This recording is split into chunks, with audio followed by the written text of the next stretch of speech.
Hello and welcome back to some more Cuphead, where in the last episode, we finished off our adventures in Inkwell Hell 3, and today we will be venturing into the final area of the game, the Devil's Casino. So let's enter Inkwell Hell. The end of the line, ladies and gentlemen, just two more bosses left to go. The Lackey King Dice, and the Devil himself right over here. But before we do any of that, there's one more hidden coin for us to find, and it's located right over here. This is not required in the slightest, but I'm going to go back to Inkwell Hell 3 just real quickly so that we can unlock everything. Again, not required, but I just want to have everything unlocked just to be on the safe side. There we go. We now are out of stock, and you have purchased everything. Now, we're not going to use what we just purchased, nor are we going to use any of the last three things that we purchased, but I just want to be able to say that, hey, you know what, we found all the coins, and we bought everything. Alright, now it's time to really get this battle underway. So, first things first. Your loaded is very important here. The two things you want are the charge shot and the chaser shot. Your super art, you want to keep the super art 1, and you really, really need the automatic parry. For the same reasons you needed it in the Phantom Express boss battle, you really need this here. Now then, let's face off against King Dice and a whole lot of other people, and all bets are off. And you'll notice that this time, there is no difficulty selection. It's regular or nothing. Well, looky here, you actually pulled it off, but you made me lose a bet. And for that, you ain't seeing the boss just yet. We're gonna play a little game first. So this boss is rather unique in his presentation, and by that I mean that there's King Dice himself, which we won't fight until the very end, and then we have three groups of three boss battles right here. So there's 7, 8, 9, 4, 5, 6, and 1, 2, 3. Now then, we do not have to fight all 9 of them. We only have to fight 3 of them. And you'll notice that there's hearts on the on certain spaces. So there's a heart on 1, there's a heart on 6, and there's a heart on 8. Now the reason we have the automatic parry is because we have to parry this dice, and whatever the value we get is, we will move the blue arrow on the left right up there a certain number of spaces. So if we parry a 1, we're going to land on space 1. And every red space we land on, we have to fight a boss. Some of these bosses are really easy. Some of them are absolutely terrible. If you land on, for instance, this round, if we landed on 1, 6, or 8, we would get an extra heart point, an extra health point. And unlike the extra health point charm, it will not lower our attack damage, so it's very useful. However, you don't have to get all 3 hearts. In fact, I would say that it's more important to battle the bosses that I'm going to recommend you fight than it is to ensure that you nail all those hearts. So, the bosses that we're going to want to fight are 2, 4, and 8. Those are the easiest bosses out of all of them, and those are the ones that we're going to fight. So you can restart again and again and again until, honestly, this is pretty good. This is pretty good. We got 1 on 2, we got 1 on 8. I'm gonna call it quits right here. You can restart until you eventually get them on 2, 4, and 8, but that's gonna take you a long time and it's not worth it. So either you can keep restarting to try to get some hearts on those spaces, or you can just play those spaces without the hearts. But either way, when you're ready to proceed, you want to parry the dice when it hits 2. And because if we didn't have automatic parry, we'd have to time it so that we jump slightly before it hits 2. But because we have automatic parry, we can just press A as soon as 2 appears on the front dice, or the front face of the dice. And now we can battle off against the second boss, which is the first one we're going to do. And it's very, very easy. Here's what you do. Step 1, switch to the chaser shot, and basically nothing else. Occasionally the dice will separate and you have to jump through them or crouch underneath them, like this. I did just take a hit there because I wasn't paying attention, but yeah, that's basically all you have to do. It's just use the chaser shot and then either dive under or duck underneath or jump over the chips as they come charging towards you. Very, very easy boss battle. And there's other ones that are easy like this. Those are the ones that I'm recommending that you do. But there are others that will be much harder than this that we're going to avoid doing because we don't have to fight all of them. And we're not going to because we don't have to. Also, keep in mind that remember that you can do a short jump or you can do a short jump or you can do a high jump like this, which is very, very helpful when it comes to dodging those chips. Anyway, first boss battle defeated. Also, something else worth noting is that even if you take 3 hit points, so long as you finish the battle with all 3 health points, you will still you will still get the bonus points on your report card for finishing with 3 health points. So that's nice to know. Anyway, now after that we're gonna hit 2 again to make sure we land on the safe space, because the green safe space means you don't fight anything. Then after this, for as tempting as it hardest to get, we're just gonna hit 1. Just hit the 1 like that, because we're gonna fight boss number 4 which is, again, a very, very easy one. Okay, so this one, we're going to use the charge shot. As you recall, the charge shot, you have to just, charge up and then use it like this. You can also use a couple X moves if you get the opportunity to, because X moves are very, very powerful, and they make the boss go by quicker. But because, the charge shot will also do great amounts of damage very quickly, you can just kind of, basically just use the charge shot, kind of like Captain Brinybeard. Just use the charge shot as you jump, like this, and you'll be able to take him out relatively quickly. Just keep an eye out for the things that he tries to throw at you like that, and then you may have to dash past him occasionally. But just keep firing the charge shot at him, and you will be able to take him out. Now, unfortunately, I'm not going to be able to finish with full health because I did take one extra hit point than I would have liked to there, but I can replenish that hit point with the heart that's going to be on 8. So now from here, you want to hit the parry, or you want to parry when the dice is on number 3. So that's going to be right now, another safe space. Then we're going to parry when the dice hits number 2, right about now. And now we're going to fight boss number 8, which is another incredibly easy one. All we have to do for this boss battle is just sit underneath the giant 8-ball with a charge shot, and you just constantly spam the charge shot like this until eventually he gets taken out. So there's that. There we go. Occasionally you'll have to dodge past those blocks, but as you can see, I didn't even have to go underneath it, and I would have survived. So just watch out for the blocks that come charging towards you, watch out for the thing that he spits out of his mouth, and you'll be good to go. There really isn't much else to worry about beyond that. So yeah, just keep the charge shot coming, dash past those blocks, and the 8-ball will be defeated in no time flat. Very, very easy. Yeah, so there are some hard bosses in King Dice, but we've deliberately avoided fighting those because I wanted to give you guys the easiest experience as possible. Now, you can still mess up. You're not in the clear yet, so you want to make sure you parry on 2 so that you don't have to fight any of the bosses, and definitely do not hit 1. Either get a 2 or 3 in this next one. If you get a 1, you have to start all the way over again. You don't want to do that. Anyway, as soon as the arrow hits Finn, it's gonna enter the final battle mode, which is when you face off against King Dice himself. So you're gonna have to be ready for that. And what's gonna happen when we hit Finn is he's going to extend either his left hand or his right hand down towards the floor, and a bunch of cards will come spiraling out of his hands.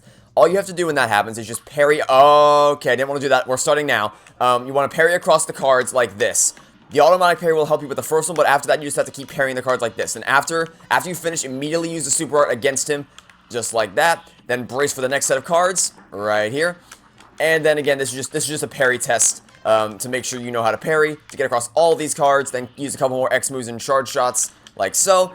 And with enough persistence, you will be able to make your way past King Dice and defeat him just, just like this. Okay, no, I thought that was gonna be it, but apparently not. There we go, just a few more parries. The last thing about having to parry the cards is that it'll constantly help build your super meter, so you'll be able to charge up your X moves really quickly, and then you should be able to take them down. There's a few parries of the cards, so that's nice.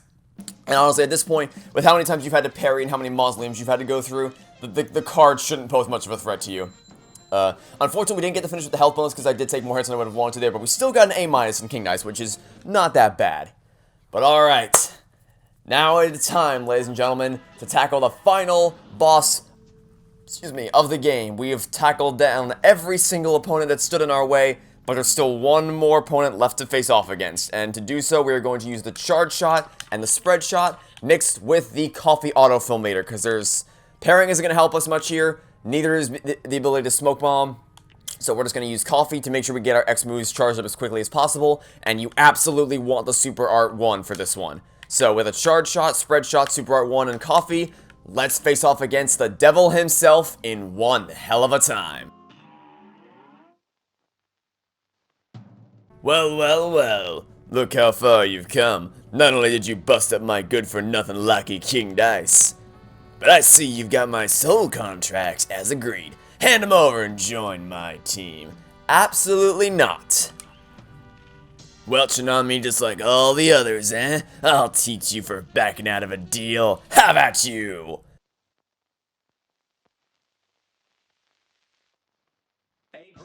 Alright, the first phase has a lot of different elements to it. So for the most part, you want to sit right here and use the charge shot again and again and again, jumping over the little minions sends out after you. There's a couple attacks you have to react to. When he does this, you want to parry the pink flame and then just dodge all the blue flames, which can be easier said than done, admittedly. But that's what you want to do. When he does this, you want to jump to the right and then dash back to the left. like I did there. The timing of that is something you gotta get a feel for. Basically, you want to jump after his hands leave the screen, and then dash back after the legs start coming back. It's hard to explain, but it's easier. It's easier to just watch me do it and then mirror the timing for yourself, like this, kind of like that. Yeah, and then whenever he goes into a snake mode, you just want to move to the opposite side of the screen so he can't hit you.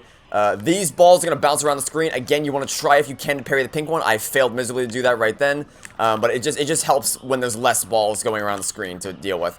Now, because of the X moves you got charged up, and because of the charge shot you kept firing away, you should be able to deal with the first phase relatively quickly, and then we're going down here into the second phase. Now is when you want to use a spread shot against him, because you'll be close enough to be able to do massive amounts of damage very quickly, like this.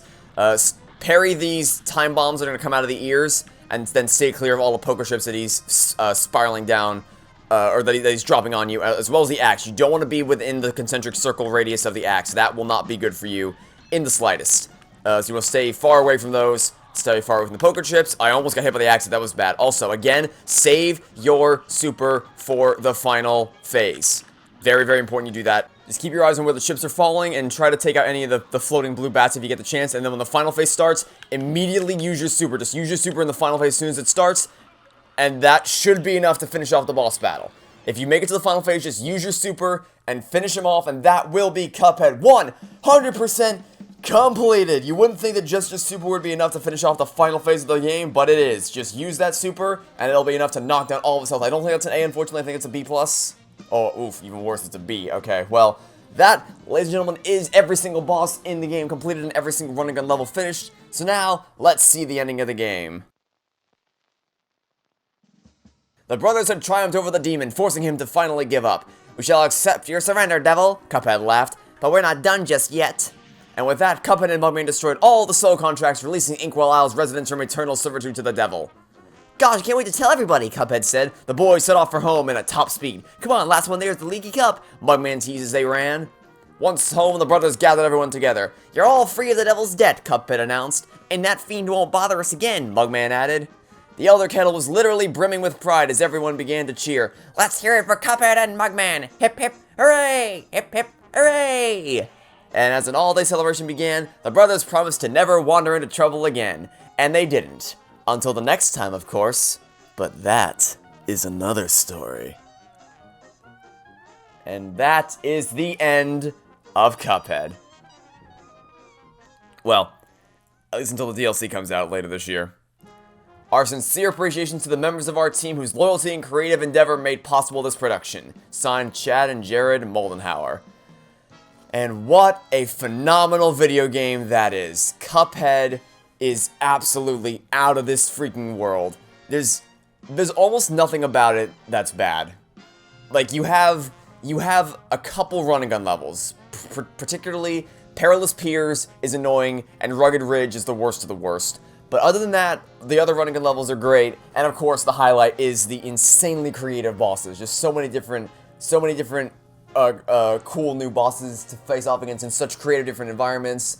With a bunch of different weapons and charms and supers you have to your advantage. You can customize your loadout however you want to form the best plan of attack to take down each individual boss, because none of them have the same strategy. They're all just a little bit different in how you got to take them down. And of course, the superficial elements are out of this world. You know, the art style, the visuals, the music, they're all phenomenal. Just the soundtrack to this game, the visuals to this game, they're unparalleled with the art style and the sound. They work together to really enhance the gameplay, because the gameplay stands on its own. Like, even there's some games that are coasting on an art style, you know, games that their only redeeming quality is that they're visually appealing and the music is awesome, but that's what they're coasting on and nothing else about it is even halfway good. But this game is not one of those games. The art style is what draws you in. Maybe the music does as well, depending if you hear the music first. But what really sells you is, you may come for the art style, but you stay for the gameplay. The incredibly satisfying gameplay of taking down all the bosses, going through all the running levels, finding all the coins, unlocking all the abilities, finding shortcuts around the Inkwell Hell, just exploring it in general. Oh man, Cuphead is so good, and I can't wait for the DLC. I was really excited when they announced the DLC back in 2018, and I was hoping that we were going to actually get to play it sometime in the last 2 years, but that obviously didn't happen, so now we are going to get to play it this year. Well, okay, ideally, in theory, we'll play it sometime in 2021. My prediction is it's going to come out September. Obviously, it's not confirmed yet, but I guess we'll have to wait and see, and we'll find out for sure when it's going to come out at some point. But I can assure you this, that whenever the DLC does release, I will be continuing this series, and I will pick up right where we left off, and we'll adventure out into whatever. I think it's going to be one new Inkwell Isle, so we'll adventure off into the fourth Inkwell Isle, I guess you could say, and we'll be ready to tackle whatever bosses the game tries to throw our way. And it's going to be a new character, so I'll be excited to see how that works out. I'll be curious to see if the character, like if the new character can be used in the base game as well, or if she's exclusive to the DLC. But I guess we'll find out when the DLC eventually comes out. But apparently it's supposed to be the definitive conclusion of the Cuphead story. Like I think they released an update on Twitter about a month ago or something, where they said like, hey, this is gonna be the conclusion of the story we started back in the original Cuphead. So apparently this is gonna be the definitive final chapter in the Cuphead story. Not that anyone was really playing this game for the story. Let's make that clear. The story is there to facilitate the gameplay, and that's it. The gameplay is awesome. The art style is beautiful. The music is phenomenally orchestrated.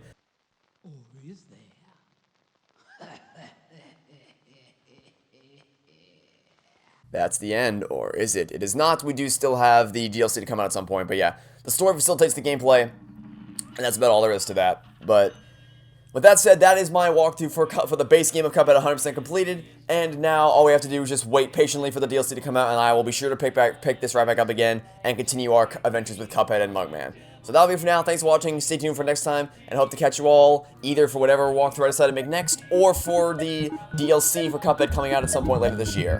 Goodbye!